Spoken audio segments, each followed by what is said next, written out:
Envahissement de terrain, insultes, les incidents se multiplient depuis quelques semaines lors des matchs de foot. Dijon est aussi concerné.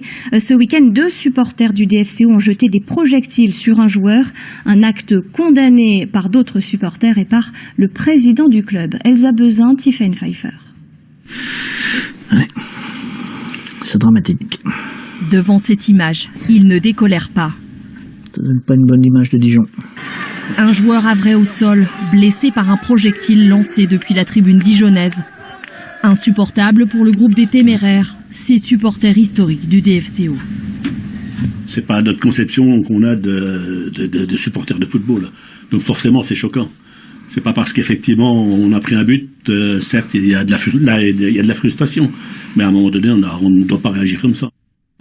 Choqué lui aussi, le président du club, Olivier Delcourt, réclame des mesures fortes. Pour moi, ce ne sont pas des supporters. Ce qu'il faut, c'est les éradiquer, prendre les mesures les plus dures, les plus fermes sur de la durée, leur imposer une interdiction de stade, imposer qui pointe les soirs de match du club à la police ou à la gendarmerie.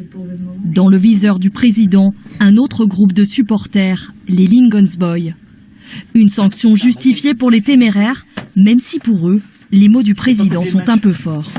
Éradiquer, pour moi, ça veut dire les réduire en poussière. Les éradiquer, les sortir du stade, je pense que c'est la bonne chose.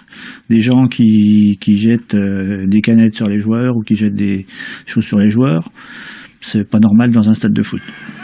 Les 2 supporters dijonnais interpellés seront jugés au mois de janvier.